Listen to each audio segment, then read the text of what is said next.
Hello Taurus, welcome to my channel. Thank you for joining me. If you're a returning subscriber, thanks for coming back.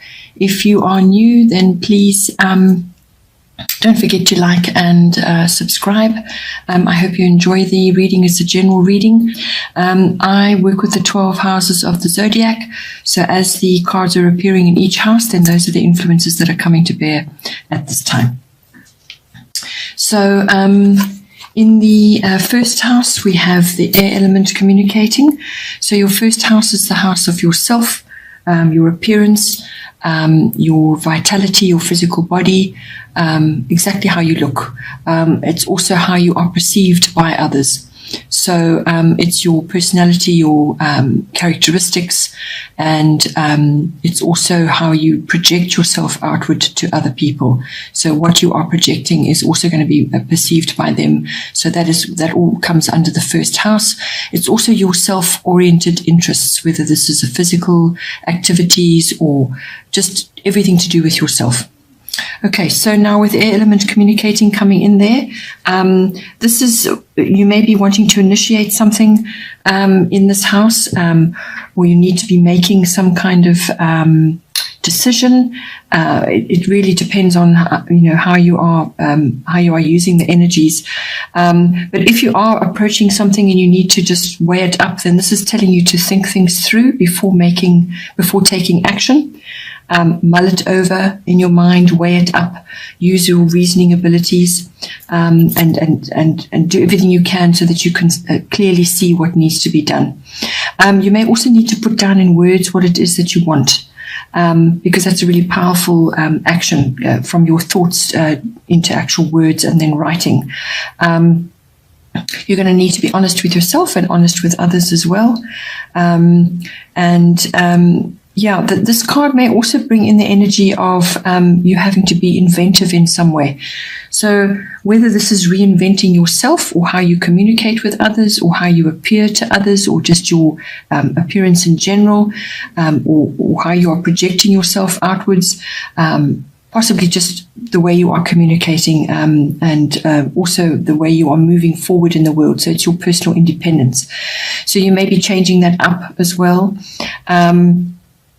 And you could also be just feeling young or looking younger, or your energy is high, or you may just be feeling youthful or have a youthful outlook, or you are wanting to bring those aspects into your life. So you may be needing to change things up in order to feel more youthful, or to examine your attitudes to see if you can perhaps broaden your mind a little bit and have a more outgoing outlook.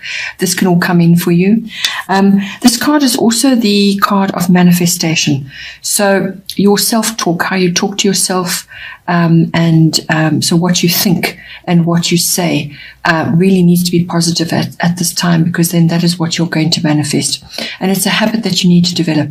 It doesn't come easily at first. It's actually quite difficult to maintain that every day. So it's something that you have to work on. But once you start doing it and you are aware of what you're saying and what you're thinking, then you can very easily steer it in the correct direction. So yeah, it's really it's what you think and what you say is what you're going to create with this card. Then in the second house, we have Cancer, I feel. So this is a feeling card. It's ruled by the moon. So the second house deals with your income, your money that's coming in. And it also deals with your possessions, what you own. And this can be property as well. It's also your self-worth, your sense of self-worth, and your value systems. So what you value. So what you value in yourself, what you value in others, what you value in your material possessions, any kind of value system. And this also obviously is linked in some ways to money, your money coming in. So with Cancer, I feel, as I said, it's ruled by the moon. So things are cyclical. Things go through phases. So whether this is your money coming in, perhaps you going through ups and downs or through different types of phases and cycles. Yeah, so this could also be Perhaps you have an interest with the stock market, which is ruled by the moon. Perhaps you can study that further and track when it's opportune to buy and when it's opportune to sell and so on. So that's all to do with money and utilizing your money efficiently. But just be aware that there will be cycles and changes going on. So things will be changeable in that area. This could also just be about you following your feelings as well, going with your gut feels. You might find that emotion is high at this time for some reason in this house. Perhaps money is tight and you have issues that you need to deal with, or something to do with that. But emotion could be high. You could also just be really, really sensitive at this time. Feeling so sensitive in some cases that you may just need to withdraw periodically to keep yourself balanced. But it's also about being resilient. So when you have cyclical money issues, or where you're riding the waves with that, you do have to be resilient to keep yourself going. So put whatever measures you need to in place to deal with that. This could also be to do with moods. So, you're monitoring your moods, because this also affects your self-worth and it affects your values as well. You could also be wallowing in a few memories, or issues from the past, or things that happened in the past. You can look at them, examine them, and then let them go, but you mustn't live there. You can't live in the past. You can only live in the present. You may also just be feeling a little bit alone periodically. Perhaps you're grappling with various types of issues and feeling a little bit alone. There could also be domestic issues of some sort which are requiring attention. You could have a mother or a maternal figure involved with this card, or women and women's issues, how women get along. All of those may come in with this card. Also having old-fashioned views. So perhaps that needs to be changed up a little bit, or just adjusted slightly to move with the times. And you could also be, if you're thinking about memories in the past, or you're dealing with things from the past, it could be in connection with buying and selling items from the past. So this would be antiques and things like that. This could also come into this house. So it's really very much to do with money, but also your self-worth and your values, what you own. Then in the third house, we have part of fortune increase. So this is a lovely card to be having in this house. It's a lovely card to have anywhere. So in this house, the third house is the house of communication. So this is all forms of communication, whether it's written, verbal, it could even be your body language. It's however you communicate, or it could also be communication coming in to you. So this communication can be with the wider public or with people in general, but it's also to do with specific family members. So this can be cousins, siblings, aunts and uncles, and also neighbors can come in with this. So it's also the house of short trips, local trips. So now with this, it may also be covering issues to do with documents and contracts, because that's written. So anything of the written word that comes to you at this time. With the part of fortune increase, it's a very fortunate aspect to be having. It indicates good flow. It indicates success is coming. It indicates benefits of some kind coming to you. They may just fall in your lap, in fact. It also is a very good card for anything to do with public relations and promotional work. So it's very favorable conditions for that. So harness that if you can to really get things done and to get your points across. It's a destiny and a fate card. So there could be karmic triggers which trigger things for you, and there could be good things for you. Whether this is stirring your own particular talents and abilities which you haven't really harnessed as yet, something will stir them to action. And these are talents and gifts that you have that have just not really been used or not been acknowledged for some reason. And you may need to study and learn further to harness those talents and gifts. It could also be teaching of some kind. So it's really getting communication across in some way towards others. You're basically going to be moving ahead with this card in this house, and that success will come to you, and there will be benefits coming to you in conjunction with this, because it's destiny and fate as well. Then in the fourth house, we have fire element desire. So your fourth house is your house of home, your physical home, the actual structure, but also the atmosphere in your home and the people in your home. So it's also the relationship that you have with your particular foundation, your roots, your ancestry, where you've come from, your foundation. It's your relationship with that. Now, with the fire element desire coming in, this is about getting started, taking action on something new. This is about finding the courage to do that, and also the passion to do that. So in whatever way that comes in for you in the fourth house. It could also be a change in direction, a sudden change of direction. Whether you're intent on living in a specific place and then you change your mind and you go for something else.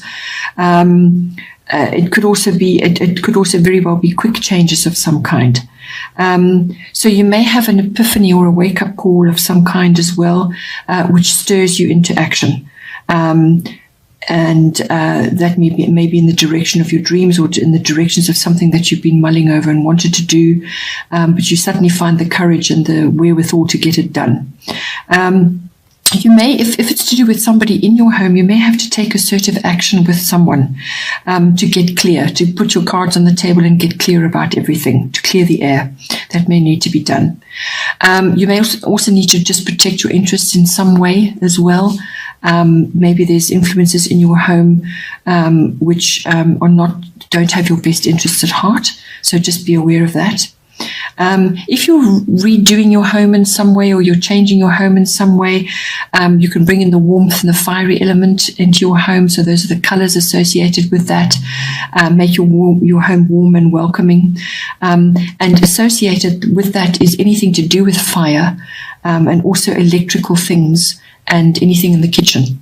So just be aware that some issues may arise to do with that as well. Perhaps something you didn't expect may come in for you. Then in the fifth house, we have Aquarius, I know.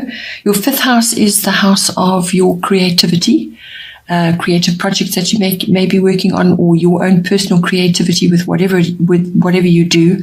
It's not necessarily artistic. This can be in the way you speak, or the way you dress, or the way you conduct yourself, or the way you dress your house for parties or your dinner tables. There's lots of ways that creativity can come in. And it's also the house of children, whether they are your children or children that you are associated with. It's the house of love affairs. A love affair, and it's also the house of activities of all kinds. This is fun, recreational activities or risk-taking activities like gambling or stock exchange, that sort of thing. All comes into the fifth house. So now, with Aquarius, I know Aquarians are futuristic by nature. So you may be facing one or two challenges in this house in some way, but it's also about glimpses of the future or trends or technology of some kind. So whether this is through your creative projects or or your children, perhaps your children are involved in something, but it's basically glimpses of the future in some way. It could even be science fiction. You could also be doing or involved with unconventional activities of some kind, or you're involved with unconventional people in those activities, or they're visiting you, or you're involved with them in some way. Perhaps it's a creative project, or perhaps it's people that your children are associated with. But these people or these activities are exotic, a bit eccentric. The people may be cutting edge from a technology point of view as well. You may also be mastering something new, whether this is a new technology or a new activity. So it's mastering something new. You could also you will have also the support of friends and friendly alliances in certain ways. So these will be supportive of your goals. So whatever your goals are in the fifth house, this is a very social aspect, and they will support you at this time. But it is, as I said, really about glimpsing the future and mastering technology and new things. That all comes in with this card. Then in the 6th house, we have solar eclipse revolution. So your 6th house is your house of work projects, work colleagues, workplace, your daily routines around that. It's also it covers, it's the house of pets, and it's also the house of health and diet.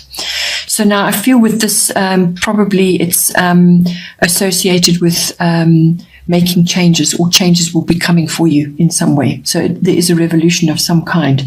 So you're going to be going through a change or an upheaval. More than likely it will be swift, a swift ending and then a beginning of some kind. It could also be the change of lifestyle that you're currently living. Something better you need to change it up in some way, really, quite dramatically, in order to give yourself look after your health and have a better lifestyle. It could be that related to that as well, or it could be work related. If you're not in a workplace and you work for yourself, it's mastery of your craft. That is the 6th house as well. But there's going to be some kind of revolution going on, some kind of change. But it's more than likely will be swift. It's a kind of a jolt, really. And the jolt is to move you out of what is familiar to you, out of that and into new terrain. And you will feel uncomfortable in this rearrangement going on. You will feel uncomfortable and really not sure what's going on until you start to find your feet. But that shift and upheaval is necessary. It's a necessary change coming in for you. So once you've been through it, you will see that whatever was changed and removed or fell away was necessary for it to go, because it was holding you back in some way. Okay, so you may also be required to dive in to fix or change something. And by doing that, by taking action, you will create something much better. So don't be afraid to do that. Self-mastery comes in with this, because what you're doing is you're going through a changing circumstance where nothing is familiar. What you've counted on falls away, and now you've really got to be resourceful and go after what you want to do, and really weather that whole phase. And while you're doing that, you're gaining self-mastery. You're gaining self-mastery of yourself, what it is you're doing, what's happening in this house for you. You may also be breaking old patterns. Perhaps you've been stuck in a rut and a routine, doing the same job repeatedly over and over, bored out of your mind, but just doing it anyway because it earns an income. Well, this card comes along, this energy comes along, and everything shifts. And now you've got to break that old pattern and move forward. So dive in, fix or change something, make it better. And just stay present throughout the whole process as well, because it forces you to do that. As I said, it could also be a change of lifestyle, massive change of lifestyle for you, to bring you better health, better diet, better nutrition, whatever it is that's coming in for you. But it's also about looking after yourself as well.